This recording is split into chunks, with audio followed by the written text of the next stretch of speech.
Your first look at high school football scores and highlights. This is First Down Friday Night. Sponsored by your Community Health Mart Pharmacy, Whataburger, and B2 EDI. There was a chill in the air tonight, and usually that's a sign of good football weather. Hey everybody, I'm Mo Carter, and this is Naomi Gray, and you're watching First Down Friday Night right here on Fox 54. Yes, we've already made it to week 5 for the midway point of the season, and many of our teams are stepping out of region play for some key matchups. Absolutely. Among those matchups is our varsity game of the night. Jonah Karp has a quick preview of that. Hey guys, it's the Battle of the Tigers tonight. Russellville has the golden tint to their mascot, but can Hartselle deliver in front of their home crowd? That's our varsity game of the week coming up later in the show. Guys? All right, thank you so much, Jonah. Last year, the Cullman Bearcats took an undefeated record into Florence and tangled against Mars Hill. Well, Darryl Higgins and his squad not only handed Cullman a 21-6 loss, but they also rode the wave of momentum all the way to the state title game. Cullman trying to return the favorite tonight down I-65. So let's take you out here for this Week 5 battle. First quarter, Bearcats knocking on the door. Ryan Skinner pitches out to Jake Doolin. He cuts back, and the Bearcats are up 7-0 thanks to this touchdown. Let's go to the second quarter now. Cullman up 14-0, and they add to it. Naomi Doolin taking the pitch. Watch him cut back, and then he is going to outrun everybody. He's down to the 30, the 20, 10-5. That's a 67-yard touchdown. Cullman up 21-0, and the student section at Cullman is loving it. Mars Hill trying to get something done to stay in this game. They try a trick play, but the Panthers would cough up the ball. Dylan Sessions comes up with the recovery for Cullman, and that would not be great for Mars Hill, but it's great for Cullman because it would lead to this. They knock on the door once again with Andrew Conway, and the guy finds pay dirt. Cullman up 28-0. At that point, let's check out your final score from down I-65 as Cullman goes on to win by a final of 49-7 in a rout. Next week, Mars Hill will take on Colbert County, while Cullman will take on Decatur. All right, down the road from the station in Gurley is Madison County High School. Tonight, they hosted Guntersville in a battle of the Cats. Tigers of Madison County backed up in their own territory. The handoff goes to Isaiah Purdue, and check him out as he uses his speed to create space and opportunity on a 25-yard drive. Key play coming up here. It'll be 4th down for Madison County, and they're in Guntersville territory. Ramiro Towers, he is pressured. He tries to throw it to Purdue, but the pass falls short, and they would turn over the ball on down. Now, for Guntersville in the second quarter, it's their quarterback, Cole McCarthy. He will throw the long pass down the field, and guess what? He's got a man. It's Cooper Davidson, the big gain and the first down for the Guntersville Wildcats. Now, later on, here comes more from Guntersville as they are knocking on the door. It's McCarty rolling out. Look at all the time in the world he's got. That's just called good blocking. He fires in the end zone to Brandon Fusel, and that is a touchdown for the Wildcats. McCarty, 190 passing yards on the night. 14-0 at that point. Let's check out your final from Gurley this evening as Guntersville goes on to win by a final of 44-21. Next week, Guntersville will take on Sardis, while Madison County will take on North Jackson. And 7 minutes down the road from Madison County High is Madison County Elementary, which also serves as the home stadium for Whitesburg Christian. The Warriors have lost back-to-back, and tonight they look to end that skid against Shoals Christian, and they were off to a great start. 33-14 lead in the first. Quarterback Caleb Robinson winds up finding Ryan Turner as he turns on the Jets through the open hole and finds the end zone for a Warriors 6. But watch what happens on the extra point attempt. Warriors fake it. Caleb Robinson gets hunted and drops it in the hands of Ryan Trousdale. He doesn't get too far. It'll be 41-14 Warriors. They'd eventually get back on the attack. This time Caleb gets caught up in heavy pressure. He scrambles and throws it to Isaiah. And listen, the Warriors get the first down on the 2nd-yard line, and then here they're going to go ahead and convert. It is once again Isaiah grabbing the touchdown score for the Warriors. They go up by a lot at this point, and of course they wind up finishing it. Whitesburg gets on the win by a final of 61-14. Next week, Whitesburg heads to Tanner. Shoals travels to Hackleburg. Not a bad way to end your 2-game losing streak. Not at all. Came back in a major way. Now further down the Highway 72 East Corridor is Woodville. They hosted Braden Kyle and the Decatur Heritage Eagles. And our First Down Friday night MVP didn't disappoint. Opening drive, Braden Cowell chucks it up deep and connects with Tyler Round for the monster catch and early score. Extra point would be no good. 6-0 Decatur Heritage. Eagles later on the second drive of the game. Braden Cowell gets chased out the pocket but manages to get one off and drops it right in the hands of Cole O'Brien for the Warriors' second score in just 2 possessions. Their extra kick this time will be money, and they'll go on for the 13-0 ball game.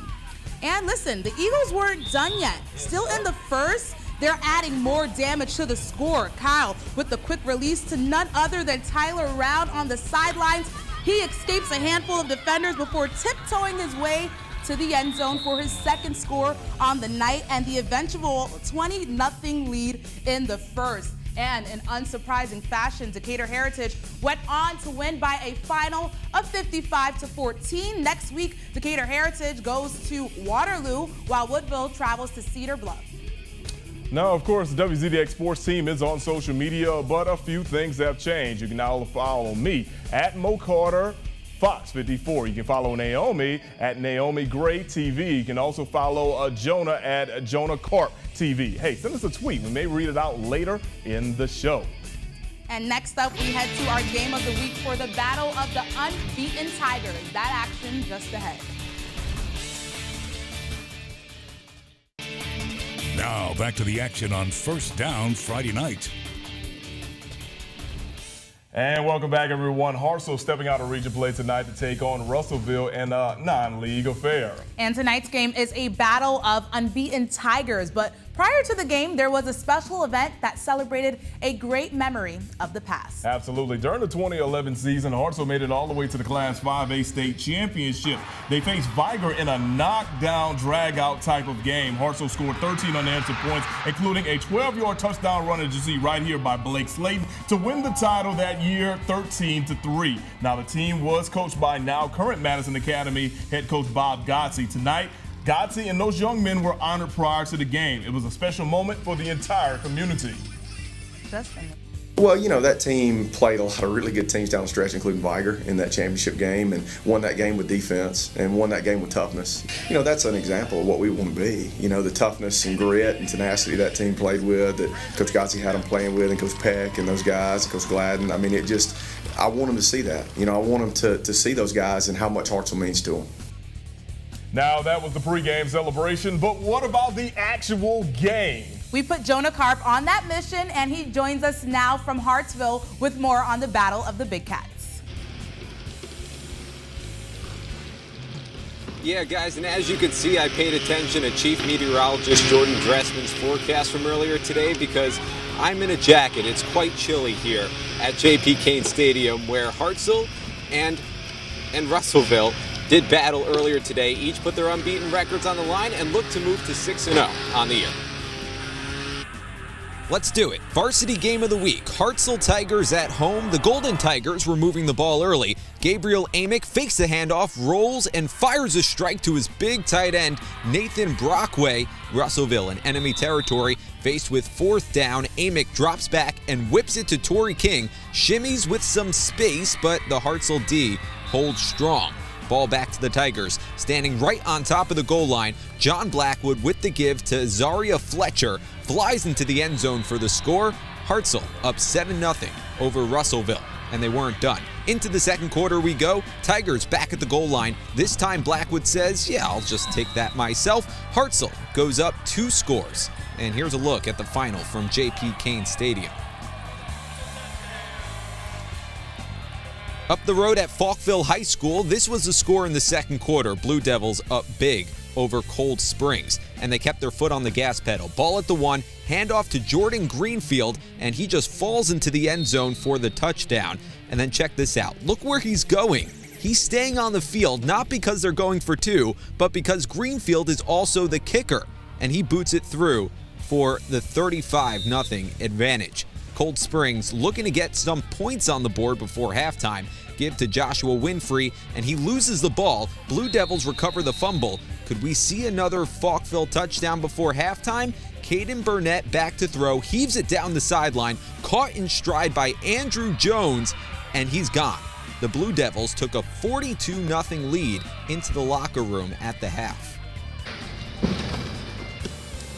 And so the final from Falkville, the Blue Devils win big. 49-7 was the final score. Here's what's on the competitive slate for next week. Blue Devils back at home. They face Section. The Eagles are home. They host Madison next week. Meanwhile, Hartselle opens up its doors to Athens and Russellville home to face Ardmore. So all 4 teams home, and we'll have you covered on First Down Friday night, guys. Now, Jonah, before you go, I've got a question to ask you. Since we're on the subject of big cats and tigers, you saw Hartselle beat the pants off of Russellville tonight. So I want to know, what's your favorite tiger, either fictional or mascot? I'll go with fictional. I'll say Tony the Tiger. I don't know if you were asking a specific tiger, but I'll say Tony of the Frosted Flakes variety. Okay, look, that's a safe bet, man. I mean, look, here's some other ones, too. You know, there's Tigger from Winnie the Pooh. There's Shere Khan from The Jungle Book. Yeah. Don't forget Raja. That was Princess Jasmine's pet in Aladdin. And, of course, if you go the Power Rangers route, like I'm a big fan, there's the Tiger Zord. Oh, okay. Can't say I've ever heard of the Tiger Zord, but I guess it's because I never really watched Power Rangers. What else is new? All right, Jonah, hey, have a safe trip back, man. We'll see you next time. We do appreciate you hooking us up with those highlights from the varsity game of the week. Yeah, but tell us what's up next. There's more action coming up next on First Down Friday night. After the break, we'll head to Milton Frank Stadium to see Mae Jemison, and we'll check in with Ardmore. Stay tuned. Now, more scores and highlights from across the valley on First Down Friday night.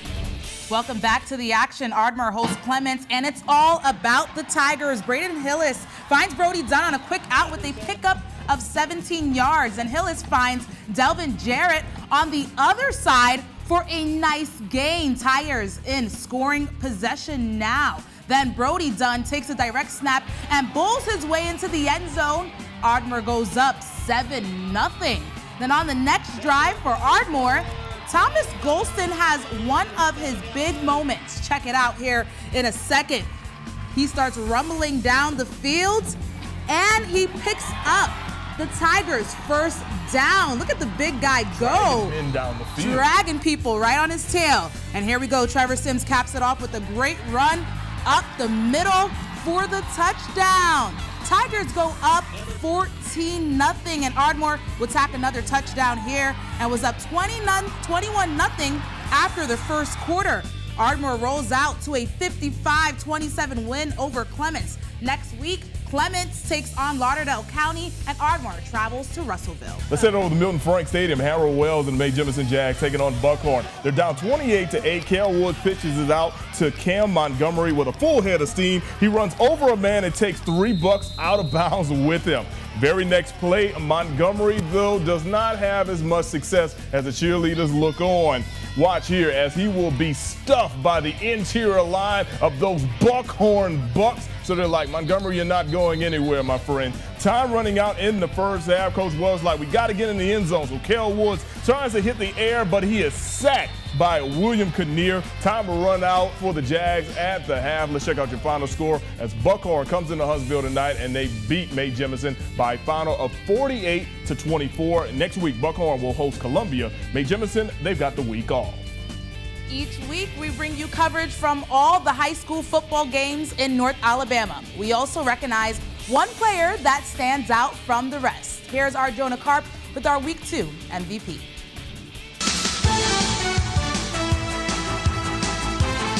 Last week, Decatur Heritage pitched a shutout against Shoals Christian, running away with a 46-0 win.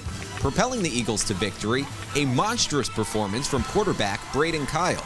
I feel like I did better on the little things, with that being like footwork and reads and staying in the pocket. I feel like I did a better job of like reading things and not just forcing things. But I mean, there's still much improvement I can have, and we just got to get better each week. Kyle completed 75% of his passes, throwing for 206 yards while tallying 4 total touchdowns, a stat line that earned him our First Down Friday night, Week 4 MVP, brought to you by Whataburger. That sounds awesome. I mean, it's no better sound than that right there. The kids follow him. He's a good leader, and just a tremendous quarterback, athlete. You know, he's great in basketball. He could be great in baseball if he chose to play that. Tried to get him to come back to baseball, but he's got a big arm, you know, tremendous quarterback, going to be playing on Saturday somewhere next year, that's for sure. A dual threat quarterback with a heavy skill set. No surprise who Kyle grew up idolizing. Cam Newton was my biggest one. I mean, I'm an Auburn fan, so I loved watching him. I feel like I got close to, I'm not as big as him. He's 6'5", 260. I'm 6'2", 225. But I feel like I play with the same type of passion he has and same type of emotion. So that's really a big one that I love. In Decatur, Jonah Cart, Fox 54 Sports. Nominations are now open. Just send us an email at news@rocketcitynow.com, or you can head to the MVP section on the sports page of rocketcitynow.com. It's a simple process. We need the player's name, the school, the position, and most importantly, the stats from his game during Week 5. This award is sponsored by Whataburger. We got to take one final break. We'll be back to wrap up the show.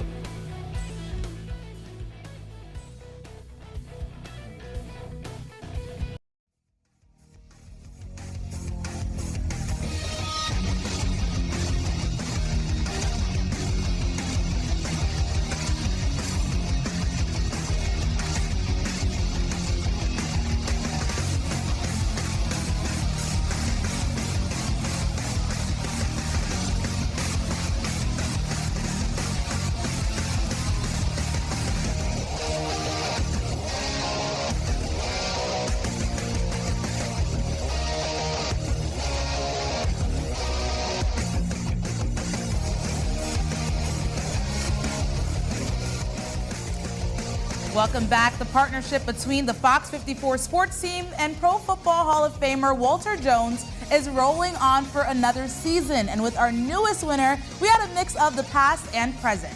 Our newest winner is Jalen Arnold. Mustang. Yes, our newest winner is Jalen. Oh, I didn't know it was both sides. The senior frustrating support of the vaunted offense at Madison Academy. They're currently ranked second in class 4A.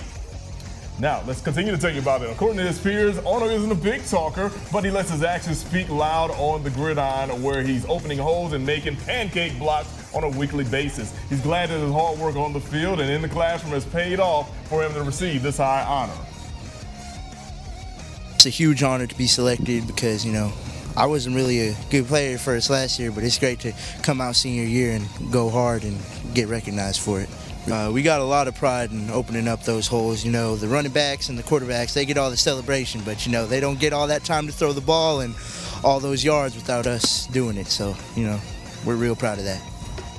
And as we mentioned, we had a 2-for-1 deal when we visited Madison Academy. Also in attendance was Caden Young. He was our first winner of the B2 EDI Walter Jones Offensive Lineman of the Week. He actually presented Jalen Arnold with his gear. Young says he feels like ambassador now, and he's glad to bring one-on-one of his brother's O-line to the realm of the B2 EDI.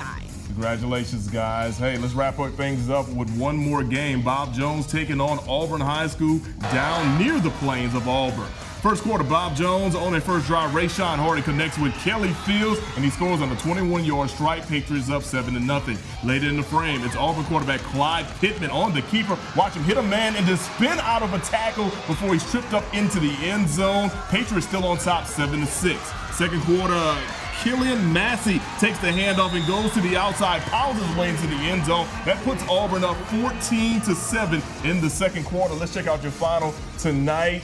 And things did not look too good for Bob Jones. They fall once again to Auburn by a final of 42-21. I mean, Bob Jones, they've had a nice up and down type season. I think at some point in time, they're going to just be able to get some things right. And guess what? I think they can get things right next week because they play Sparkman, which means Battle of the Brothers. Exactly. It's LaRon versus Kelvis. I know you've been talking about that matchup for a long time. Are you ready to see that matchup? I'm super ready. It's going to be exciting, and I feel for Bob Jones because they always start off hot but could never finish the race. So hopefully things get heated up and goes in their favor, but not too sure. We got to see. Do you think they even speak to each other during this week? Oh, I mean, yeah, of course. I mean, there's probably tension there, but I'm pretty sure they do their best to talk about everything aside from football. Absolutely. A lot of other great matchups next week, including Fort Payne and Scottsboro and Albertville and Huntsville. Thanks, everyone, for joining us on another edition of First Down Friday Night. She's Naomi. I'm Mo, and Jonah's on the road. We'll see you next week right here on Fox 54.